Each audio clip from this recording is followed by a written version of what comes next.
একটি পেজে দেখতে পেয়েছি আপনি নির্দিষ্ট একটি দলকে ভোট দেওয়ার জন্য সবাইকে আহ্বান জানিয়েছেন। কথাটি সত্য কিনা? প্রিয় দর্শক, খুবই দুর্ভাগ্যজনক একটি বিষয় এটি। আমারও দৃষ্টিতে এসেছে যে অনেকেই আমাদের কোনো বক্তব্য দেখা গেল যে ৬ মাস আগে, ১ বছর আগে কোথাও কোনো বক্তব্য দিয়েছি, সেটার অংশবিশেষকে কেটে এনে, অথবা কোনো বক্তব্য নেই, কোনো উক্তি নেই, এমনি মুখস্থ আমাদের ছবি দিয়ে ফটোকার্ড তৈরি করেছেন এবং আমরা অমুককে ভোট দেওয়া যাবে না, অমুক দলকে ভোট দেওয়া যাবে না, তমুক দলকে ভোট দিতে হবে, এরকম স্পেসিফিক কোনো কথা বলেছি। এরকম কথা বিভিন্ন রাজনৈতিক দলের কর্মীরা তাদের মতো করে প্রচার করছেন। আমি তাদেরকে বিনীতভাবে বলতে চাই যে বিশেষ করে যারা ইসলামিক দলগুলো করেন, ইসলামিক রাজনীতি করেন, তারা আল্লাহকে সন্তুষ্ট করবার জন্য করেন। অতএব তারা যদি জেনে বুঝে মিথ্যা কথার প্রচার করেন, তাহলে সেক্ষেত্রে আল্লাহর কাছে কিন্তু জবাবদিহিতা আছে। আমি আল্লাহর দিন প্রতিষ্ঠার জন্য বা আপনার শরিয়া কায়েম করার জন্য বা ইসলামী হুকুমাতের জন্য, ইসলামী সমাজ ব্যবস্থার জন্য কাজ করছি, এটা যেমন প্রশংসনীয়, ঠিক একইভাবে ইসলামী সমাজ ব্যবস্থা কায়েম করতে গিয়ে মিথ্যা কথা বলা কিন্তু প্রচন্ড নিন্দনীয় এবং এটা বরং ইসলামী দলের ভাবমূর্তি নষ্ট করবে,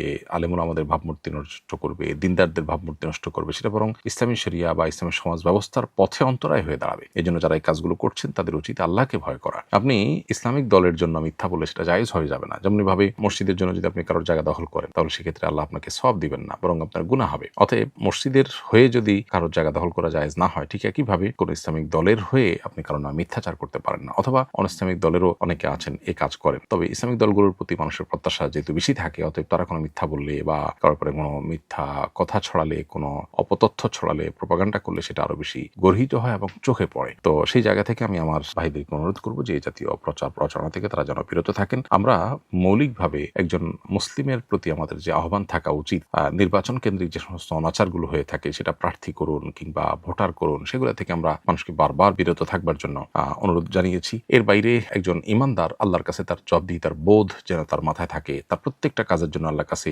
জবাবদিহিতার ব্যাপার আছে। আমাদের প্রত্যেকটা কাজই হয় আমার নেকামলের পাল্লায় সেটি উঠবে, আর না হলে বদামলের পাল্লায় উঠবে। সে বিষয়গুলো আমাদের বিবেচনায় রাখতে হবে। সে বিষয়ে আমরা বিভিন্ন সময় আহ্বান করেছি। অতএব আমাদের কোনো কথাকে নির্দিষ্ট কোনো দলের পক্ষে কিংবা নিজের প্রতিপক্ষ দলের বিরুদ্ধে ব্যবহার করা, এটা একেবারেই গর্হিত এবং অনুচিত কাজ। এই সমস্ত ভাইদের আল্লাহকে ভয় করা উচিত। 40 দিন তাকবীরে উলার সাথে সালাত আদায় করলে নাকি মুনাফিকি থেকে চিরতরে মুক্ত হওয়া যায়? কথাটা কি বিশুদ্ধ?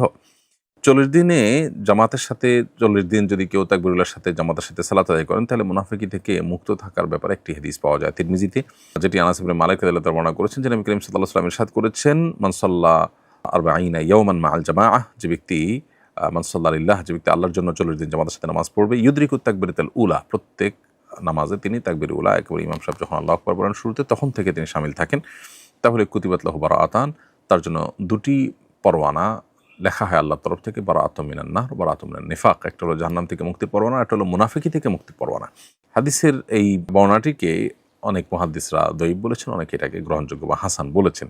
যেহেতু আমল জাতীয় বিষয় এবং এ সম্পর্কে আরও যেসব বর্ণনা আছে সবগুলো মিলিয়ে এটাকে আমলযোগ্য বলা যায় এবং 40 দিন তাকবীরের সাথে নামাজ পড়ার যে চেষ্টা, সে চেষ্টা প্রশংসনীয় চেষ্টা বলা যায়। 80 বছর বয়সী মাজুর মহিলা হঠাৎ উত্তরাধিকার সূত্রে 10 লক্ষ টাকা পেলে তার উপর কি বদলি হজ করা ফরজ হবে? 80 বছর বয়সী মাজুর মহিলা যদি উত্তরাধিকার সূত্রে এমন টাকা পান যেটা দিয়ে হজ করা যায়, তাহলে সেক্ষেত্রে তার উপরে হজ ফরজ হবে। তিনি যদি শারীরিকভাবে সক্ষম হন গিয়ে হজ করার মতো, তাহলে সেক্ষেত্রে তার সাথে একজন মাহরাম সাথে নিয়ে যাওয়ার মতো টাকা হলে তখন তার উপর হজ ফরজ হবে। আজকাল 10 লাখ টাকায় বাংলাদেশ থেকে হজ করা যায় না। যদি যায় তাহলে সেক্ষেত্রে 10 লাখ টাকায় যথেষ্ট তার হজ ফরজ হওয়ার জন্য, যদি তিনি ফিজিক্যালি সুস্থ হন এবং সাথে কোনো মাহরাম নিয়ে যাওয়ার মতো ব্যবস্থা তার কোনোভাবে থাকে। মাহরামের চেইনটা কিন্তু অনেক বড়, অতএব একজন না একজন পাওয়ার কথা এখানে। অতএব একজন নারী তিনি নিজের এবং সাথে মাহরামের টাকা জোগাড় করতে পারলে হজ ফরজ হয়। সে টাকা জোগাড় হয়েছে এবং তার শারীরিক কন্ডিশন ভালো হজ করে আসার মতো, তাহলে তার উপরে হজ ফরজ হয়ে গেছে, ফিজিক্যালি গিয়ে হজ করতে হবে তাকে। আর যদি শারীরিকভাবে তিনি অসুস্থ হয়ে যান, অপারগ হয়ে যান, তাহলে সেক্ষেত্রে তিনি বদলি হজের ব্যবস্থা তাকে করতে হবে, অর্থাৎ অন্য ব্যক্তি যিনি নিজের হজের আগে আদায় করেছেন এরকম কোনো ব্যক্তিকে পাঠিয়ে তার পক্ষ থেকে হজ করাতে হবে। ইনশাআল্লাহ তাতেও তিনি দায়মুক্ত হবেন। আজানের সময় কুকুর কাঁদলে কি কোনো ধরনের বিপদের ইঙ্গিত বহন করে? মাকে প্রায় দেখি আজানের আগে বাড়ির আশপাশে কোনো কুকুর থাকতে দেন না। আজানের আগে বা আজানের সময় কুকুর কান্নাকাটি করলে বা চিৎকার চেঁচামেচি করলে সেটি কোনো খারাপ লক্ষণ নয়, বা আপনার অন্তত সেটা দেখে কুকুর তাড়িয়ে দেওয়ার জন্য বিশেষ কোনো কসরত করার আলাদা করে প্রয়োজন নেই। তবে এটা ঠিক যে আজান শুনলে শয়তান পলায়ন করে, আর আরেকটি হাদিস থেকে আমরা জানতে পারি যে শয়তান কুকুরের আকৃতি অনেক সময় ধারণ করে। এখন কোনো শয়তান কুকুরের আকৃতি ধারণ করে আছে এমনটি হতে পারে, আবার কুকুরের উপর শয়তান ভর করতে পারে। সব মিলিয়ে আজান শোনার পর বিচলিত হওয়া, বিশেষ করে আপনার সহ্য করতে না পারা, এটা শয়তানের ব্যাপারে শরীয়তে বলা হয়েছে বা হাদিসে বর্ণিত হয়েছে। এই জন্য আপনার এই টাইপের ইস্যু যদি আসে তাহলে সেক্ষেত্রে শয়তানের কাছ থেকে আল্লাহর কাছে পানা চাইবেন, শয়তান যেন আপনাকে আমাদেরকে ক্ষতিগ্রস্ত করতে না পারে। আর কুকুরের কান্নাকাটির আরেকটা আপনার সায়েন্টিফিক ইস্যু আছে, সেটা হলো যে কুকুর সাধারণত খুব অল্প শব্দ অনেক জোরে শুনতে পায়। যখন মাইকে আজান হয় বা মাইকে কোনো শব্দ হয় তখন আসলে কুকুর সেটা আমরা যতটা শুনতে পারি তার চেয়ে অনেক বিকট আওয়াজে শুনতে পায়, তখন তার মধ্যে ছটপটে ভাব দেখা দেওয়ার কারণ থাকতে পারে, সেটাও হতে পারে। তো সব মিলিয়ে খোলাসা কথা হলো যে আজানের আগে কুকুর কান্নাকাটি করলে এটা কোনো বিপদের ইঙ্গিত বহন করে না, অত এটাকে বিপদের ইঙ্গিত বহন করা বিশ্বাস রাখা সঠিক নয়। তো আমি পেয়ারার ব্যবসা করি, পেয়ারা মাখা সুস্বাদু করতে স্যাকারিন মিশ্রিত সরিষা বাটা দিতে হয়। স্যাকারিন মিশ্রিত সরিষা বাটা দিয়ে পেয়ারা বিক্রি করা জায়েজ হচ্ছে কিনা?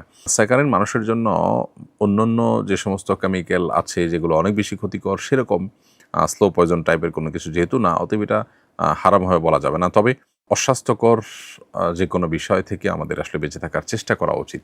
সেই জায়গা থেকে আপনার বিকল্প কোনো ভালো চিন্তা করা যেতে পারে। মৌলিকভাবে যদি আপনি এটা করেনও তাহলে সেক্ষেত্রে এটা আর কারণে আপনি হারামে লিপ্ত হয়েছেন এমনটি বলে মনে করবার কোনো বিশেষ কারণ নেই। আমি প্রায়ই ভুলে নামাজে সূরা ফাতিহার আগে তাশাহুদ পড়ে ফেলি, এজন্য কি সাহু সেজদা লাগবে? উত্তর হলো, নামাজের কিয়াম বা দাঁড়ানো অবস্থায় তাশাহুদ পড়ার নির্দেশনা নেই যেহেতু, অতএব আপনি এটা ভুল কাজ করেছেন এবং এই অবস্থায় যদি তাশাহুদ পড়ে থাকেন তাহলে সেক্ষেত্রে আপনাকে সিজদা সাহু দিতে হবে। এক ব্যক্তি 24 দিন যাবৎ লাইফ সাপোর্টে আছেন, ডাক্তার বলেছেন তার আর কোনো জ্ঞান ফেরার সম্ভাবনা নেই, হয়তো যতদিন জীবিত থাকবেন এভাবেই লাইফ সাপোর্টে রাখতে হবে। এদিকে খরচ বহনও বেশ কঠিন হয়ে পড়েছে, এখন কি লাইফ সাপোর্ট খুলে ফেলা যাবে? ডাক্তার বলেছেন খোলার 10-15 মিনিটের মধ্যেই হয়তো তিনি মারা যাবেন। সমাধান কামনা করছি, দোয়া করি আল্লাহ তাআলা আপনাদের ইস্যুকে সহজ করে দিন ভাই। আর সেই সাথে আপনার প্রশ্নের উত্তর হলো যে লাইফ সাপোর্ট এর ইয়েটা যদি খুলে দেওয়া হয় তিনি দুনিয়া থেকে চলে যেতে পারেন, এই আশঙ্কা তৈরি থাকলেও সেটি খুলে দিলে আশা করা যায় আপনারা গুনাহগার হবেন না, যদি লাইফ সাপোর্টের এই পুরো খরচ ব্যয় এটি বহন করার সামর্থ্য আপনাদের না থাকে। তাহলে জমি জমা বিক্রি করে একেবারে আপনার ধার দেনা করে হলেও লাইফ সাপোর্ট দিয়ে তাকে এভাবে টিকে রাখতে হবে, এটা আপনার জন্য আবশ্যক নয়। যদি আপনাদের সে সামর্থ্য না থাকে তাহলে আশা করা যায় লাইফ সাপোর্ট খুলে ফেললে আপনাদের গুনাহ হবে না। নির্বাচনের আগে নানা ধরনের গুজব ও অপতথ্যে সোশ্যাল মিডিয়া সয়লাব থাকে, ইচ্ছাকৃতভাবে অপতথ্য ছড়ানোর পরিণাম কি? গুজব থেকে বাঁচতে আপনি কি পরামর্শ দিবেন? প্রিয় দর্শক, নির্বাচনকে ঘিরে শুধু নয় বরং সারা বছর জুড়েই আমরা গুজব, প্রপাগান্ডা, অপতথ্য, তারপরে যে কোনো মিথ্যা সংবাদ এগুলো ছড়ানো, বিশেষ করে যেখানে কারোর কোনো দুর্বলতা, কারোর ব্যাপারে কোনো আপনার খারাপ কোনো কিছু আছে সেরকম নিউজগুলোকে প্রচার করা, এটা যেন আমাদের বেশ খুব উপভোগ্য একটা বিষয় পরিণত হয়েছে। খুবই দুর্ভাগ্যজনক বাস্তবতা এটি। একজন ইমানদার তিনি কখনো কোনো বিষয়ে প্রচার করতে পারেন না বা বিশ্বাস করতে পারেন না যতক্ষণ পর্যন্ত সেটি তার কাছে সুস্পষ্ট প্রমাণ তার পক্ষে না থাকবে বা তার কাছে একেবারে ক্লিয়ার হয়ে না যাবে।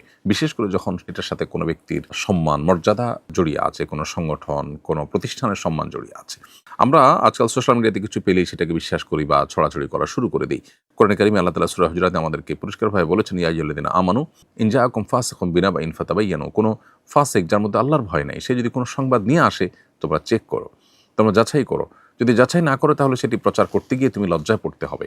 এমন হতে পারে তুমি প্রচার করার পর জানতে পারলে যে বিষয়টা সঠিক ছিল না, অপতথ্য ছিল, গুজব ছিল। এজন্য রাজনৈতিক স্বার্থ হাসিল করবার জন্য হোক বা অন্য কোনো কারণে প্রতিপক্ষের বা কোনো ব্যক্তির কোনো ব্যাপারে কোনো নেগেটিভ কিছু পেলেই সেটাকে আমরা প্রচার করা শুরু করব না যতক্ষণ পর্যন্ত সেটির ব্যাপারে আমাদের নিশ্চিত ধারণা তৈরি না হবে। আল্লাহ কোরআনে কারিমে বলেছেন, ওয়ালা তাকফু মা লাইসা লাকা বিহি ইলম, যে বিষয়ে তোমার সুস্পষ্ট ধারণা নেই সে বিষয়ে কোনো অবস্থান তুমি গ্রহণ করতে যাবে না।